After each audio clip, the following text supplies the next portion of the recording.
Un tema bastante sensible para hablar y es la eutanasia, porque en el Ecuador ya es una realidad, pero todavía está pendiente la lucha legal, que es la parte que se debatirá en la Asamblea Nacional, cómo se va a regular y cómo vamos a actuar desde la sociedad civil, nuevamente valorando la vida como el bien máximo, su protección, y justamente ahora que la vemos amenazada y en peligro, saber si queremos vivir en una sociedad donde sigue siendo un bien que se defiende o donde se vuelve algo relativo a las circunstancias.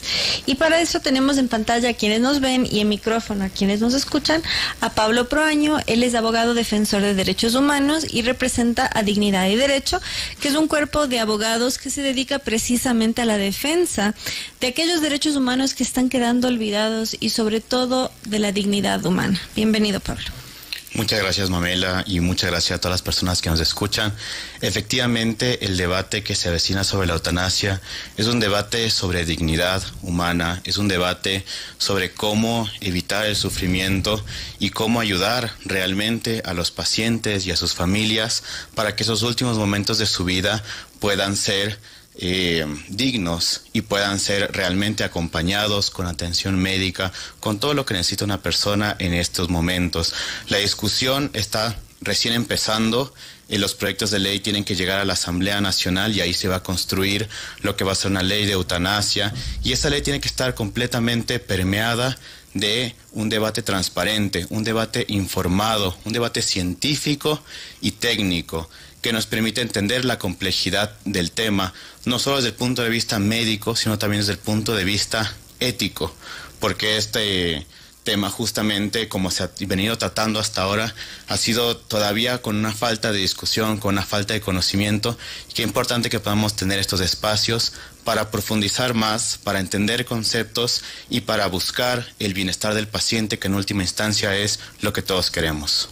Muchas gracias. Y ya que este programa se enfoca en la batalla cultural y se llama En Guardia precisamente por las amenazas que tenemos, no puedo evitar pensar en la antigua Esparta. En la antigua Esparta decían las mujeres, en particular la reina Gorgo, le decía a su rey Leonidas: vuelve con tu espada, sobre ella o con ella a tu costado. ¿Qué significa eso? Como señal de rendición se entregaba el escudo. En la antigua Esparta solo había dos muertes dignas: en el parto para la mujer, que era entregar la vida por el otro. Y sé que estoy dando ejemplos drásticos, pero bueno, como dice el meme de internet, si ya saben cómo soy, ¿para qué me invitan? Y el hombre en el campo de batalla. La dignidad era asociada a estar dispuesto a dar la vida, a luchar por ella hasta el final, al final, al final. Pero ahora nos están queriendo hacer creer que es digno que te maten cuando sufres, no luchar hasta el final por tu vida. Nos han hecho creer que la vida no es un valor absoluto, que la vida no merece ser defendida, sino que deberían poder matarnos en nuestro momento más indefenso. Y espero no poner en aprieto a nuestro abogado aquí, que tiene más bien un discurso mucho más suave y sensible, pero yo sí quiero motivar un poco ese espíritu combativo que lo sentimos los ecuatorianos y que es importante. O sea, ¿luchamos por la vida o no? ¿Cedemos cuando sufrimos o no? ¿Queremos que nuestros seres queridos nos protejan o no? Y sobre todo, ¿queremos que los médicos estén dispuestos a matarnos o queremos que la ciencia esté al servicio de la vida? Y en vista que la eutanasia ya es una realidad a nivel legal en nuestro país, ¿qué podemos hacer para que no se abuse de esta medida? Y vamos de una a lo polémico. Sé que incluso se hablaba de la posibilidad que se pueda practicar en niños. ¿Qué podemos hacer para evitar eso? Bueno, en primera instancia yo creo que es importante desmitificar algunos temas. Como tú bien dices, lastimosamente hay discursos que se dedican a llenar de contenido palabras que en realidad no sabemos lo que significan. ¿Qué significa muerte digna? Por ejemplo, cuando hablamos de muerte digna, uno puede pensar en distintos elementos que le van a dar dignidad a esos últimos momentos de un paciente. Elementos como acompañamiento familiar, atención médica, alivio del dolor, alivio del sufrimiento, que no es lo mismo, porque una persona puede estar sufriendo sin necesidad de tener una dolencia física. Necesita acompañamiento psicológico, necesita estar en un ambiente adecuado para satisfacer sus necesidades. Si quiere estar en su casa, necesita estar en su casa y tener los insumos médicos alrededor de esa persona, de ese paciente, para que no sufra y pueda estar en un entorno amigable. Entonces, hay muchas cosas que recubren lo que se llama la muerte digna, y la eutanasia no es una de ellas, y no es la principal. Aquí lo que se está proponiendo es justamente que nos enfoquemos en aliviar el sufrimiento del paciente y no en eliminar a la persona que sufre. ¿Por qué? Porque el proyecto de ley tiene que constar de estos elementos que acompañen psicológica, espiritual y materialmente al paciente y a su familia. Que haya una provisión auténtica de salud y que no se hable solo de muerte digna como para despachar a las personas que ya no están aportando a la sociedad o que son un peso o una carga económica para las familias o para el Estado. Entonces hay que desmitificar. Muerte digna no es solo eutanasia. Hay muchas formas de aliviar el dolor de la persona, de reducir los esfuerzos innecesarios de los médicos y, por medio de la sedación paliativa, incluso de darle una muerte sin sufrimiento, sin angustia y sin dolor, que no necesariamente va a implicar la aplicación de un procedimiento eutanásico. Y ese es uno de los primeros mitos que hay que desmitificar. Eutanasia no es igual a muerte digna. La muerte digna tiene muchos elementos. En segundo lugar, creo que es importante hablar de las alternativas de la eutanasia. Porque no es cierto esto que se plantea que o se hace sufrir a la persona o entonces se le da una muerte por compasión. Eso no es cierto. El tema médico es mucho más complejo, mucho más amplio que eso. Y hay justamente en la ética médica un concepto que se llama la limitación del esfuerzo terapéutico. Es decir, que un paciente, cuando ya no tiene posibilidad de mejoría, entonces no se le sigue interviniendo, no se le sigue operando, no se le sigue haciendo un tratamiento invasivo y doloroso, sino se deja que la muerte, la enfermedad siga un curso natural hacia la muerte, aliviando sí el sufrimiento, aliviando sí el dolor, nunca eliminando el acompañamiento médico. Pero no podemos entonces plantear una postura en la que o le hacemos sufrir o le matamos, porque eso no es cierto. Desde el punto de vista de la ética médica, eso no tiene ningún tipo de validez. Wow, muy fuerte eso y muy necesario porque como se ha abordado de una forma muy sentimental este debate, han demonizado a quienes se oponen a esta práctica como que son pro dolor. Y es importante porque a mí me gustaría que pensemos un poquito en los ancianos de nuestra familia. Ellos nos cuidaron cuando no podíamos caminar, nos ayudaron a dar los primeros pasos. Y yo sí creo que en el ciclo de la vida es hasta un regalo poder vestir al que nos vistió, poder cuidar al que nos cuidó y no valorar la vida en función de lo que sirve la persona, porque si no nos volvemos unos robots donde si ya no somos útiles, si nos volvemos una carga, es horrible, o sea, si nos cuidaron en nuestro momento más vulnerable, ¿por qué no podemos nosotros cuidar en el momento más vulnerable al otro? Justo estaba ahí escuchando en YouTube cómo cuando te da la mano la persona que quieres, se alivia tanto el dolor que, por ejemplo, que en el parto es muy llevadero, entonces es mucho mayor el alivio al dolor de estar junto a la persona que uno quiere que dar como solución matar. Entonces es importante que manejemos estos conceptos de manera que rompamos esta falsa dicotomía que lo sensible es matar y lo insensible es cuidar. Porque tanto se habla del consumismo y estamos tratando a las personas como descartables. ¿Qué mayor cultura del consumo que eliminar al que sufre y de otorgar vida y valor de esta manera? Y en España recientemente hubo un caso donde una chica de 20 y pico de años pidió la eutanasia y su papá intercedió porque era una chica que tenía depresión, que tuvo varios intentos de suicidio, pero que luego se arrepentía.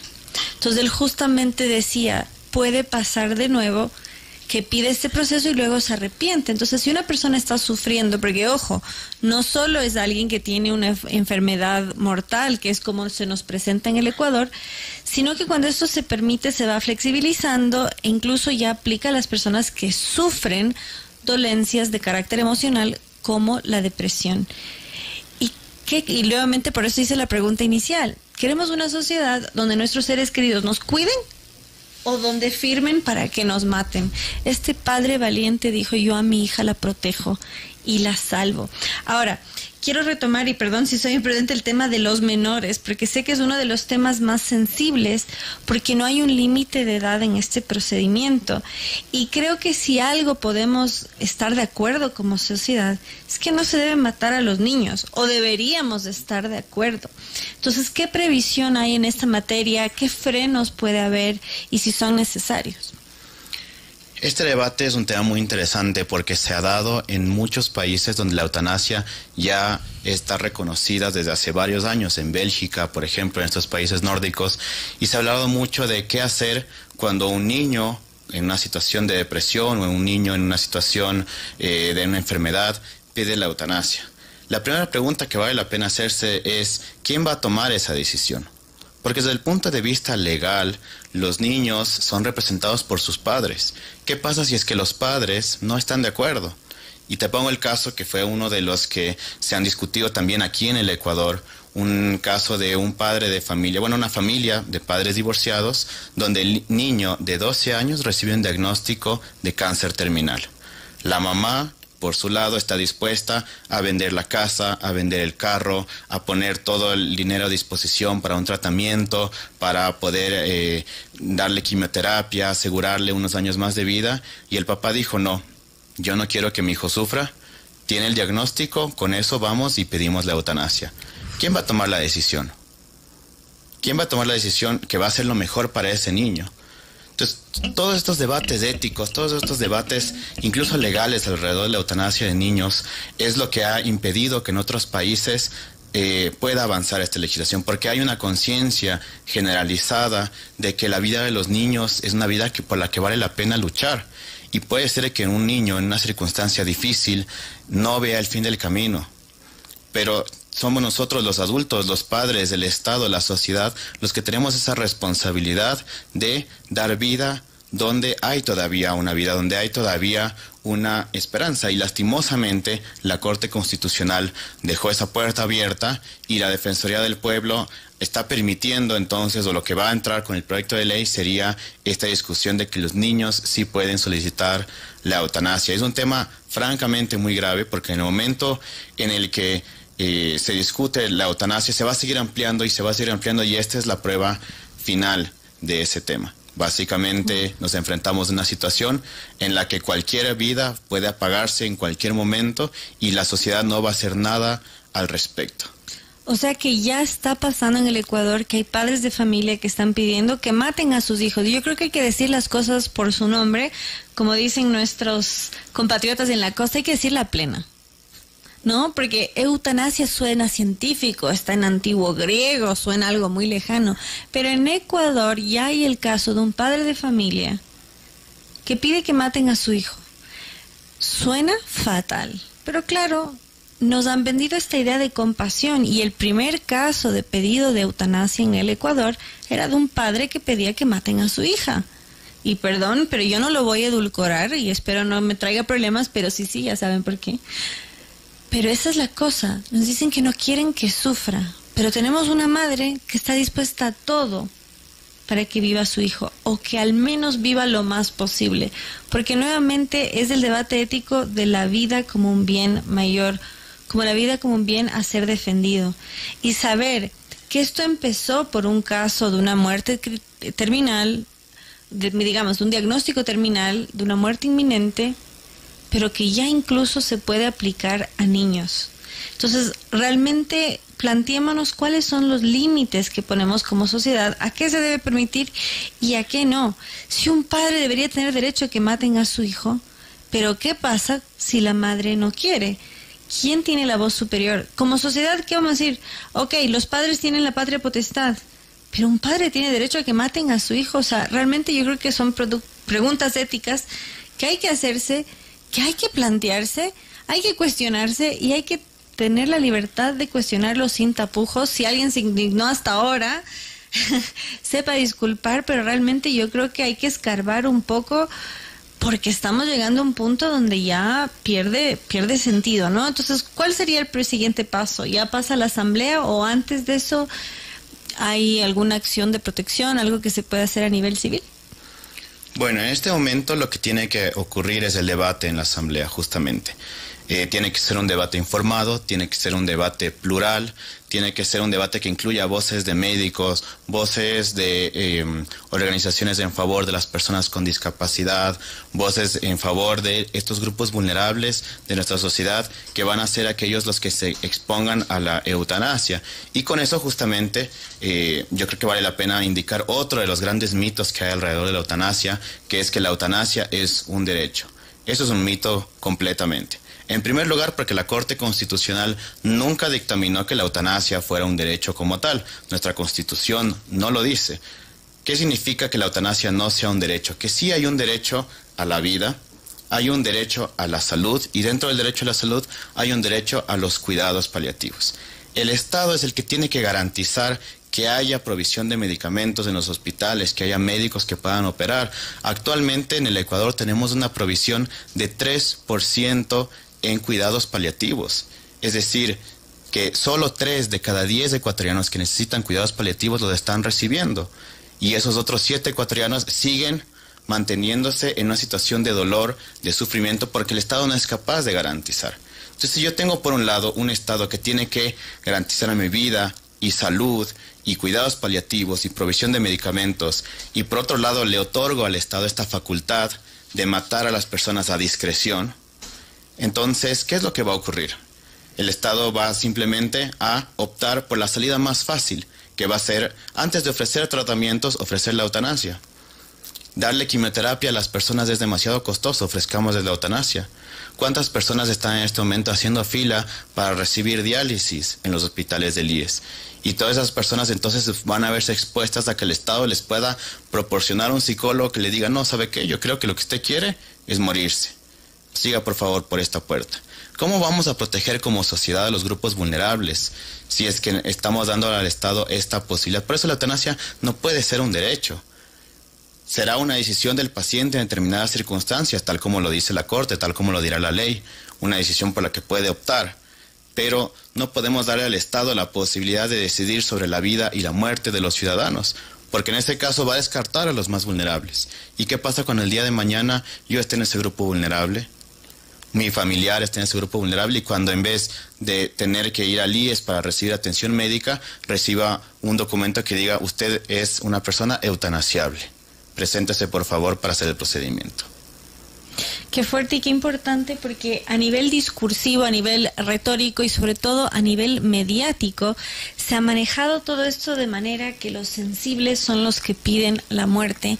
Y es importante porque en la era de la supuesta inclusión estamos excluyendo al enfermo, estamos excluyendo al que sufre y estamos determinando que hay vidas que valen y hay vidas que no. Entonces, otra cosa, la ciencia se supone que tiene como fin avanzar en pos de la vida. La medicina debería avanzar en función de salvar vidas. Pero estamos entrando a un futuro distópico como en Futurama, donde hay las cabañas o cabinas de suicidio donde la gente entra para que les aniquilen. Y otra cosa muy importante que es justamente la libertad de conciencia. No todos están de acuerdo con esta práctica. Pero si se permite que suceda en hospitales públicos, usted y yo lo vamos a pagar. Es decir, en un sistema de salud deficiente, donde el IES no tiene turnos, le estamos facilitando al Estado que no garantice los recursos para salvar nuestras vidas, sino que le estamos dando vía libre para que nos descarte. Y algo muy peligroso que es cuando perdamos la conciencia. ¿Qué pasa?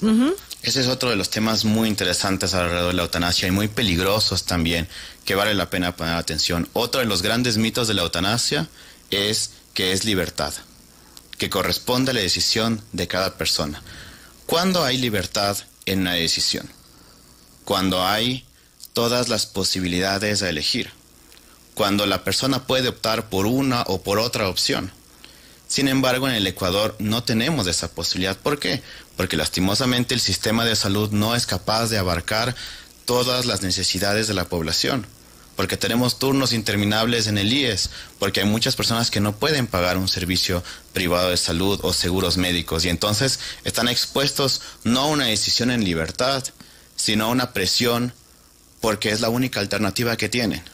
porque se sienten una carga para sus familias, porque se sienten un peso para esas personas a las que están en su cuidado.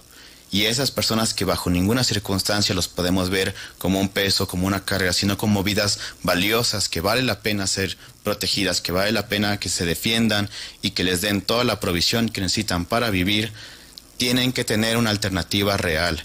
Y la eutanasia en el Ecuador no es una alternativa real porque no va a tener otras opciones. Simplemente a las personas vulnerables, a las personas de escasos recursos, se les va a orillar hacia esas circunstancias. Recordemos un poco lo que pasaba en la pandemia. ¿Qué pasaba en la pandemia? Todos lo vimos en televisión. Gente que se desplomaba en las calles, gente que les ponían en fila para que terminaban que enterraban a la gente en cajas de cartón. Tanta era las muertes que tenían, que se tenían que poner carpas de campaña afuera de los hospitales para poder atender a tanta gente. Esa es la realidad de nuestro sistema de salud. Y no puede haber libertad si es que las personas no pueden optar por un servicio de salud gratuito y de calidad, que lastimosamente no tenemos. Si no priorizamos entonces en el Ecuador dar una atención adecuada en salud, no podemos hablar de que sea una decisión libre, porque habrá muchas personas que, orilladas por la necesidad económica, orilladas por el peso que le causan a sus familias, van a optar por la eutanasia. Y se ha visto en la realidad de muchos países que con un adecuado acompañamiento en alivio del dolor y un acompañamiento psicológico para el enfermo, para el paciente y para su familia, las personas deciden desistir de la eutanasia, porque lo que tienen no es ganas de morir, sino ganas de dejar de sufrir. Y tenemos que ser capaces como sociedad, y el Estado tiene que ser capaz de proveer esa necesidad y no de dar una pistola a esas personas que quieren seguir viviendo solo que le temen al sufrimiento. No, qué fuerte. Muchas gracias. Y es realmente necesario dar voz a quienes están dispuestos a decir estas cosas, porque ya les digo, de hecho, el portal Primicia, si no me equivoco, llamó persona del año a quien pedía la muerte de forma precipitada. En Colombia han glorificado como héroe a un hombre que pidió que lo maten. Y ya en Europa hubo una chica que sobrevivió a un atentado terrorista y por la depresión que le produjo pidió la eutanasia. Una chica bellísima, joven, si no me equivoco tenía 24 años y pidió que le maten. O sea, ¿a qué punto hemos llegado que en lugar de dar contención, cariño a esas personas, les damos la muerte? Y ciertamente hay que remontarnos a nuestra propia realidad y nuestro sistema de salud deficiente si queremos que se asignen recursos a matar. O sea, si hay tan pocos recursos, yo quiero que haya una camilla para que maten a alguien, yo quiero que haya todas las drogas necesarias para que maten a alguien, o quiero que el sistema de salud garantice el bienestar de la gente. Entonces, realmente hay que ver que la sensibilidad se está usando no para ser sensibles, sino para endurecer nuestros corazones y hacernos creer que matar es la mejor opción para el que sufre. Entonces, en ese sentido, y otra cosa, nuestra Asamblea Nacional, no tenemos temas más prioritarios como sociedad, con los incendios, con el crimen, con todo lo que está pasando. ¿Es realmente cívicamente responsable que nuestra Asamblea Nacional se esté dedicando a matar o no, o mejor dicho, matar cómo, cuándo y dónde a los que sufren? Alguna persona con la que conversaba sobre estos temas me decía que parecía que estamos en el mundo al revés, porque el Ministerio de Salud es el que tuvo que emitir el reglamento para matar por medio de la eutanasia, y la Defensoría del Pueblo es la que tuvo que elaborar la ley para matar a los ciudadanos que supuestamente tiene que defender. Son cosas que llaman mucho la atención y lastimosamente no hemos visto todavía un debate plural, un debate a profundidad, un debate donde prime la ética y primen los conceptos claros en el desarrollo de lo que sería la despenalización de la eutanasia. Porque si no hablamos de alternativas, si no hablamos de las necesidades de los pacientes y sus familias, puede ser que lleguemos a tener eutanasia y eso no va a resolver una muerte digna para nadie, y eso no va a resolver tampoco el sufrimiento de las personas que no pueden acceder a un sistema de salud de calidad. Entonces, lo que hay que hacer en este momento es informarse, es conocer, es profundizar en estos temas, entender que hay alternativas a la eutanasia, como la sedación paliativa, que es un procedimiento médico en el cual a una persona que está sufriendo, que está en agonía, se le inyectan unos medicamentos para disminuir su conciencia a un nivel que disminuye el dolor, mientras la enfermedad hace lo que tiene que hacer, y esa persona tiene una muerte sin sufrimiento, sin dolor y sin conciencia en ese momento, sin la angustia del sufrimiento. Eso no es lo mismo que la eutanasia. La eutanasia es acortar la vida del paciente. La sedación paliativa es, frente a un paciente que ya no tiene una posibilidad de alargar su vida, ofrecer una alternativa indolora. Y de eso no se está hablando. También es importante hablar de limitar el esfuerzo terapéutico.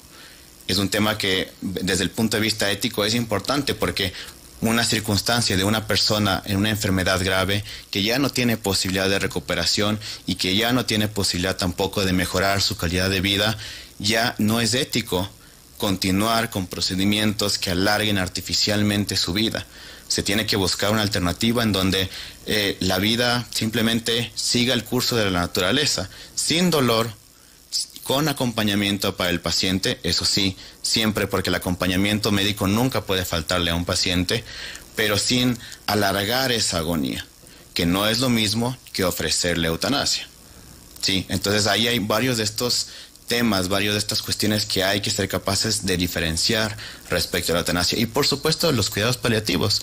Y los cuidados paliativos son esta atención integral a los pacientes, que no es simplemente alivio del dolor, porque eso se puede hacer con fármacos, con morfina, es bastante más simple, pero un acompañamiento integral, un acompañamiento que busque el alivio del paciente, que le otorgue la posibilidad de estar en su casa, de estar con su familia, que se realicen procedimientos para mejorar su calidad de vida en esos últimos instantes. Eso es una atención integral, lo que se debe buscar para las personas. Sin embargo, se piensa que la eutanasia es lo mismo que los cuidados paliativos y viceversa, y eso no es así. La eutanasia es un procedimiento médico distinto a los cuidados paliativos, distinto a la sedación paliativa, y que tiene que ponerse, digamos, en esa distinción. Los médicos lo conocen muy bien. Por eso hay muchos médicos que se oponen a la eutanasia, no solo por cuestiones éticas, religiosas y morales, sino porque hay alternativas. Y porque la vida de una persona en esos últimos momentos también es un elemento sumamente valioso. Nosotros conversando dentro de todo este proceso de investigación que hicimos alrededor de la eutanasia, conversando con médicos especialistas en atención a pacientes que ya están en sus últimos momentos de vida, nos dicen muchas veces lo que necesita el paciente no es más morfina, necesita reconciliarse con su familiar, necesita tener un tiempo extra, unos 5 minutos donde puede llegar su hijo de otro país, darle un abrazo a ese señor y él está listo para irse en paz. No necesita más morfina, no necesita que le adelantemos la muerte, no necesita desaparecer, necesita un alivio a ese sufrimiento. Y los médicos y la sociedad tenemos que ser capaces de sensibilizarnos con las necesidades reales del paciente y no simplemente optar por un procedimiento que va a cortar con su vida, indicando que eso sería lo mismo que cortar el sufrimiento. No es lo mismo terminar con el sufrimiento que terminar con el que sufre. Qué importante, wow, y lo he vivido en carne propia, ver que parientes resisten hasta que se despiden y es real, eso les da la paz y eso nos muestra la profundidad de este procedimiento. Y antes de ir a nuestro corte comercial, quiero dejar en claro, lo que se debate es la despenalización de la eutanasia, porque en el Ecuador es un delito matar. Y para permitir la eutanasia hubo que modificar el Código Penal. Entonces, para entender estas sensibilidades y detalles jurídicos, volvemos con ustedes en breve con Pablo Proaño, abogado, defensor de derechos humanos de Dignidad y Derecho. No se lo pierdan. Unos consejos comerciales y enseguida regresamos con más de En Guardia.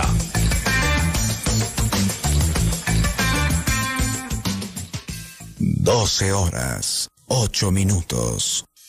Este mensaje es para ti. Estudia una carrera tecnológica totalmente gratuita con un financiamiento de hasta $4,000. Becas TIC Ecuador. El gobierno de Nuevo Ecuador, a través de la Cenecid y en colaboración con el Mintel, te presentan el programa de becas para tercer nivel técnico y tecnológico en carreras de tecnología de la información y comunicación. Más información en cenecid.gov.es. Recuerda que puedes postular hasta el 30 de septiembre. El Nuevo Ecuador resuelve. Autorización número 2756. CNE, Elecciones Generales 2025. No es fácil llegar a acuerdos, pero hay algo que todos compartimos, y es el dolor de ver a nuestra ciudad asfixiada por las llamas. Pero ese dolor debe convertirse en fuerza. Fuerza para detener este intento de dañar a Quito. Tanto odio puede costarnos la vida. Los ciudadanos, junto a bomberos del municipio, estamos listos para responder a este ataque criminal con firmeza y valentía por nuestra ciudad, nuestra gente y nuestro futuro. Alto al fuego en Quito. Alcaldía de Quito. Autorización número 2757. CNE, Elecciones Generales 2025. Con Banco Guayaquil, ahorra y gana el 5.5% de interés sin abrir otra cuenta. Solo abre tu app e ingresa a la función Meta. Fija el monto mensual, programa el tiempo de ahorro y listo. Crea tu meta ahora y empieza a ganar el 5.5% de interés. Banco Guayaquil, primero tú. Porque tu lucha es la nuestra. Llegó el PET-Scan con inteligencia artificial al Hospital Metropolitano. Gracias a su innovadora tecnología, imágenes exactas e informes confiables, tomaremos las mejores decisiones para un tratamiento óptimo del cáncer, de manera precisa, confortable y con menor exposición a la radiación. Llámanos al 1-800-H-METRO o ingresen en hospitalmetropolitano.org. PET-Scan del Hospital Metropolitano. Tu vida es importante para mí.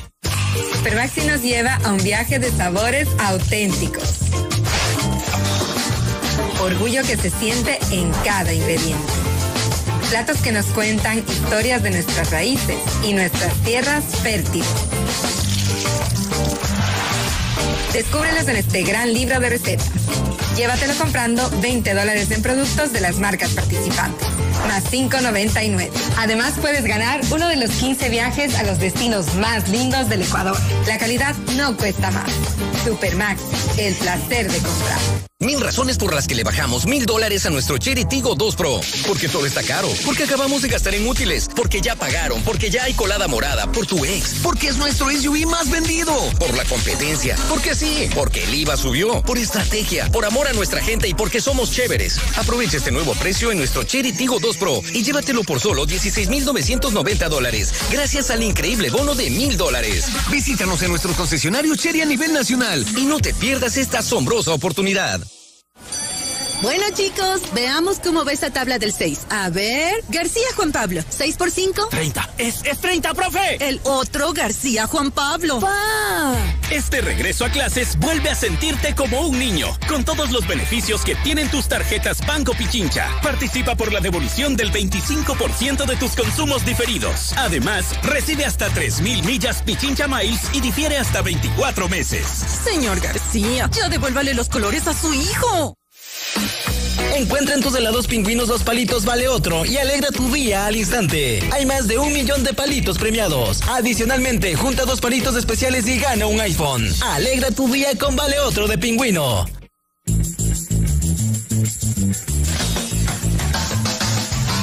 Con los guantes bien puestos, estamos de regreso en Guardia con Mamela Fiallo Flor.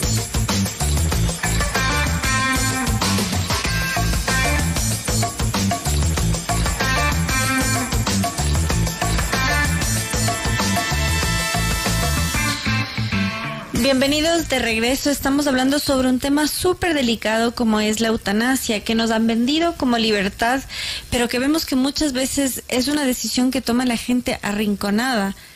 ¿Y qué pasa? Habíamos dicho cuando la persona está inconsciente o peor todavía, cuando pierde la facultad de hablar. En Francia hubo un caso icónico de Vincent Lambert, que tuvo un accidente y perdió la facultad de caminar, de moverse y de hablar, y su esposa pidió la eutanasia. Los papás decían que no, y él, si bien no podía hablar, sí podía llorar. Y lloró a lágrima tendida mientras se le secaban las tripas, porque lo que hicieron fue dejar de alimentarlo. Y así fue lo que llaman una eutanasia pasiva.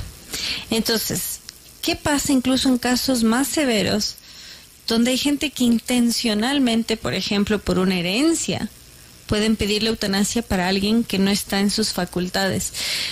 Dejemos de romantizar la situación de la eutanasia como algo que la gente pide para tener una muerte digna y empecemos a hablar sobre cómo una vez que se permite matar al que sufre, se abre la puerta a todo tipo de atropellos. Y para eso tenemos a Pablo Proaño de Dignidad y Derecho. Por favor, cuéntenos un poco más. Justamente, Mamela, y muchas gracias a las personas que nos siguen escuchando en esta radio tan interesante, en este programa tan interesante. El tema de la eutanasia para personas que no la piden es otro tema de amplio debate a nivel mundial. ¿Por qué? Porque en principio la eutanasia debería estar vista, ni siquiera debería estar vista, pero se ha visto como una decisión personal. Sin embargo, se abre la puerta para que alguien más pueda decidir por ti. ¿Qué significa esto? Esto expone a las personas que no pueden o que tienen una capacidad limitada para expresar su decisión o para consentir una decisión o la otra. Estamos hablando, por ejemplo, de niños, de menores de edad, estamos hablando de personas con discapacidad. Hay ciertas discapacidades que impiden a las personas manifestar su voluntad. Personas que también por el avance de su enfermedad están imposibilitadas para hablar, para comunicarse, para manifestarse, y entonces esa decisión en manos de quién queda. Se ha visto, por ejemplo, en Holanda, procesos donde hay intereses particulares, intereses monetarios de los hijos, de los herederos, que quieren hacerse con la herencia y para ello entonces solicitar la eutanasia para esta persona que ya no puede expresar su voluntad. Y justamente por eso un comité de la ONU solicitó a Holanda en el año 2009 que no solo se haga una verificación de 3 médicos independientes sobre el estado de salud del paciente, sino que incluso haya un proceso judicial donde un juez decida que efectivamente esta decisión es lo más razonable para la persona que le está pidiendo o para los herederos en este caso que le están pidiendo. Es decir, hay todo un marco legal que busca proteger a las personas que no pueden expresar su voluntad de intereses, sea intereses económicos, sea, habíamos visto el tema de herencias, o también intereses respecto de dejar de ser un peso o una carga para la familia. Lastimosamente, en el estado en el que vivimos, en el estado ecuatoriano, no hay todavía un adecuado acompañamiento para las familias de las personas enfermas, de las personas con discapacidad, de las personas que necesitan esta atención especial. Entonces, al no haber un acompañamiento adecuado, al no haber insumos, al no haber un acompañamiento psicológico, la familia siente ese peso como una carga, o incluso el enfermo se siente como una carga también, el paciente se siente como una carga también, y se orilla a esas personas a optar por la eutanasia. Y nuevamente, no hablamos de libertad, hablamos de imposición, hablamos de presión social. Por eso, por ejemplo, el reglamento del Ministerio de Salud estableció que tiene que haber un informe de un trabajador social para conocer el entorno de la familia, para saber si efectivamente hay o no un tema de presiones indebidas, de intereses de terceros que están haciendo que la persona opte por la eutanasia o simplemente decidiendo en vez de esa persona. Y es un tema sumamente delicado, porque ya no hablamos entonces de libertad, entre comillas, de la persona, sino hablamos de una imposición de un tercero, de alguien que va a decidir sobre mi vida en base a sus intereses personales. Esas personas, esos grupos vulnerables son los que tenemos que entrar en consideración en el debate de la eutanasia, y lastimosamente hasta ahora no han podido manifestarse, porque la Corte Constitucional no es un foro democrático para escuchar la pluralidad de voces. Se tiene que escuchar en la Asamblea Nacional a organizaciones que se dedican a proteger a las personas con discapacidad, para darles a ellos una vida digna, para darles a ellos un trabajo digno, un oficio, y no simplemente orillarlos a la muerte porque ya no son productivos o porque son una carga para la sociedad y para sus familias, porque no lo son. Ninguna vida en ninguna circunstancia debe ser considerada una carga. Toda vida vale la pena ser vivida, y como sociedad tenemos que justamente proteger esas vidas, y tenemos esa noción social. Hemos visto lastimosamente todo este flagelo que ha sufrido la ciudad de Quito, los incendios y demás, cuánta vida silvestre se ha visto afectada, cuántas viviendas, cuántas familias, cuántos negocios, cuántas casas se han visto afectadas, y la solidaridad de la gente ha estado ahí. Entonces, ¿por qué no vamos a estar también por estas personas que necesitan atención, que necesitan cuidado y no que necesitan la muerte? Wow.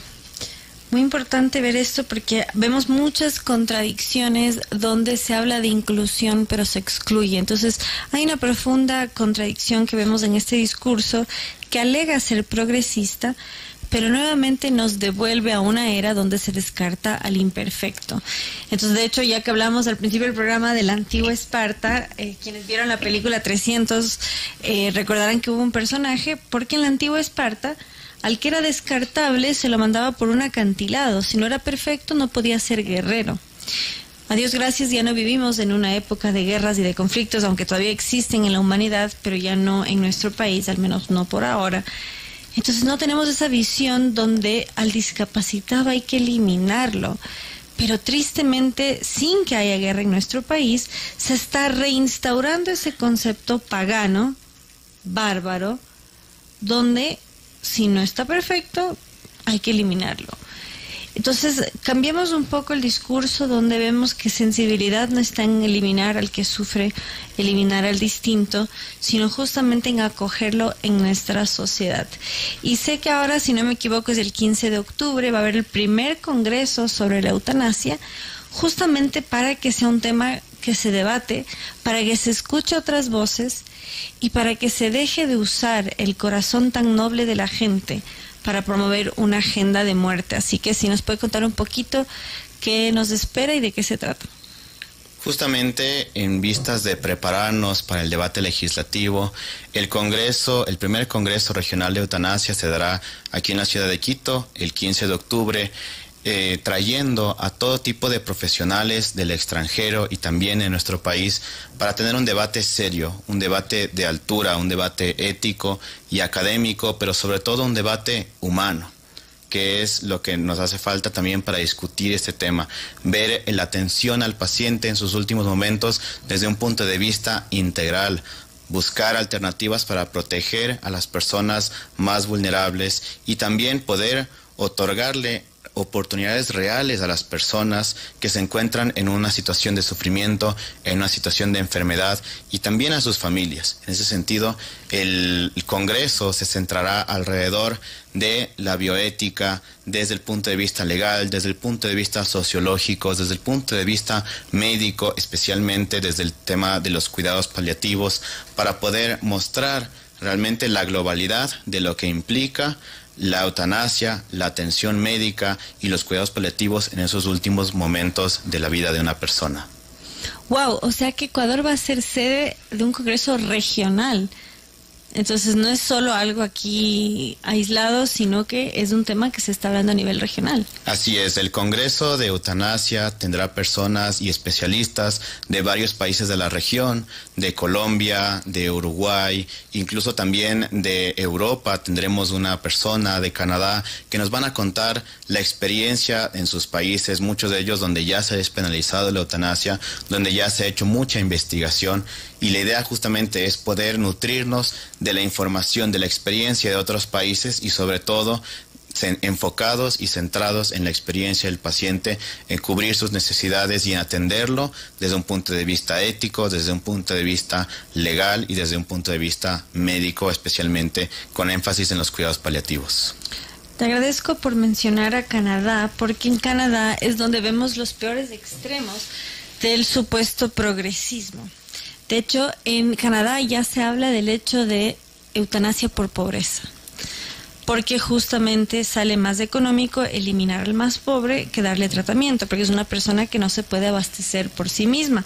Asimismo, en Canadá tenemos un caso icónico de una abuelita que como iba a estar inconsciente, iba a estar bajo efectos de la anestesia, cuando ingresó al hospital se tatuó en el brazo que no le practiquen la eutanasia, porque en Canadá es tan común este fenómeno.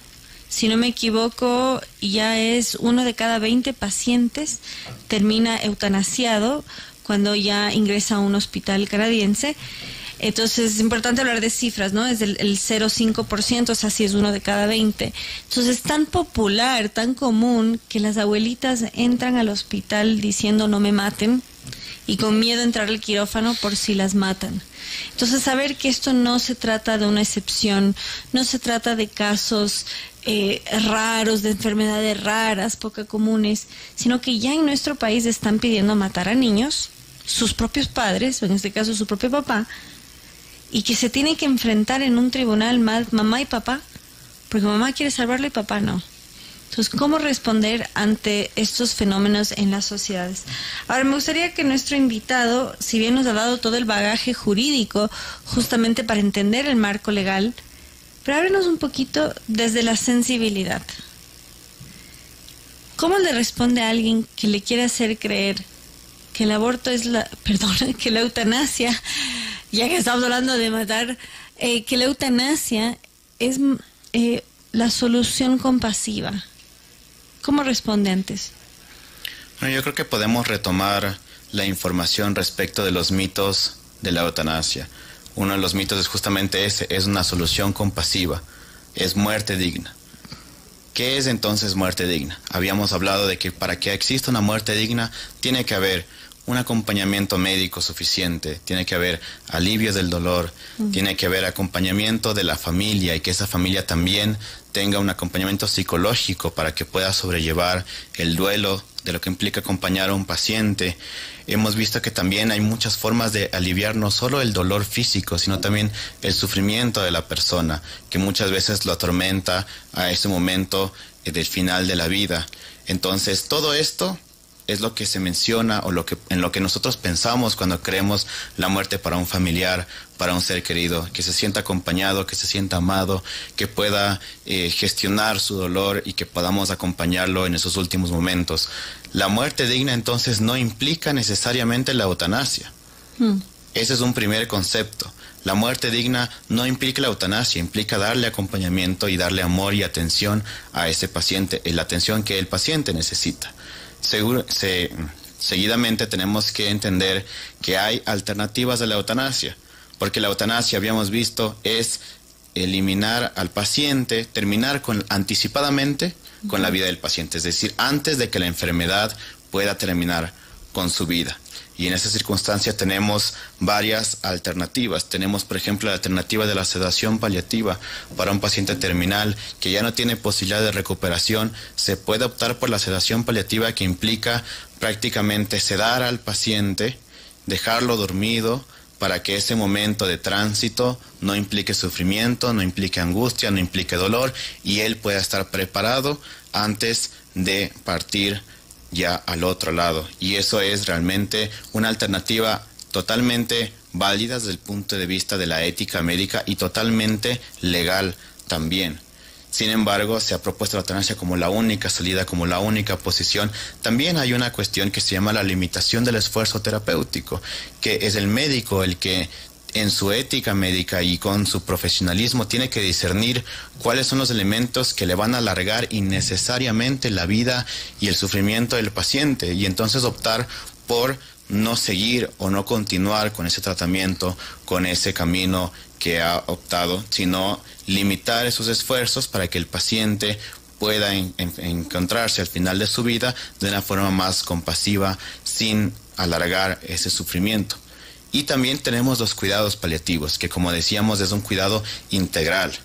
No es simplemente acompañarle, sentarse al lado de una persona que está falleciendo, sino es darle un alivio al dolor, atender sus necesidades familiares, sociales, y poder realmente darle un acompañamiento que necesita. Entonces hay alternativas a la eutanasia, alternativas que son legales, alternativas de las que se tiene que hablar más y se tiene que conocer más.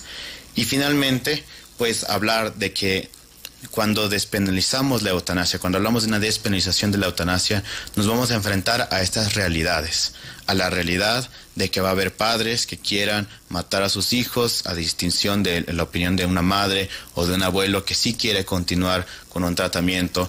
Va a haber personas vulnerables que no pueden expresar su voluntad, que se van a ver vistas realmente asesinadas porque no pueden expresar su voluntad y alguien más va a decidir sobre sus vidas, que va a haber personas que por intereses económicos quieran terminar con la vida de un paciente, o simplemente personas que no tengan la posibilidad de elegir un adecuado tratamiento médico o una adecuada atención médica porque no tienen posibilidad de pagar uno privado y entonces se vean orillados hacia la muerte. Y todo eso es algo que tenemos que considerar cuando hablamos sobre la despenalización de la eutanasia. Bueno, muchísimas gracias y sobre todo hacerlo con sensibilidad. O sea, tuvimos un invitado que nos trajo el justo medio, como diría Aristóteles, entre el rigor de la ley y la sensibilidad del corazón. Porque si bien este es un tema legal que nos compete a todos, también es un tema sensible que nos llega a todos nosotros que tenemos o tendremos un ser querido que sufre y que podríamos ser incluso nosotros mismos. Y como países donde esto ya es la realidad, nos muestran los abusos que puede haber. Así que si nos quiere dejar una despedida, adelante.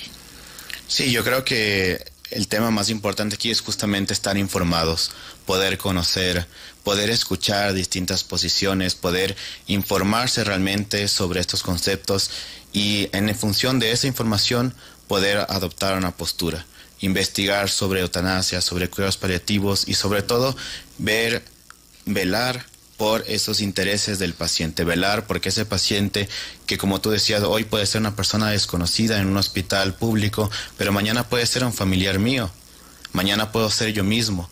¿Qué necesita esa persona? Necesita de sus parientes, de sus amigos, que le miran a los ojos y le digan, bueno, tú estás listo para morir, mañana te vamos a inyectar, o un acompañamiento, un cuidado, una atención, un perdón, a veces una palabra de cariño, siempre teniendo en cuenta que hay posibilidades médicas para reducir el dolor, para reducir el sufrimiento de ese paciente, pero sin quitar nunca la atención, porque eliminar el dolor no es lo mismo que eliminar al que sufre.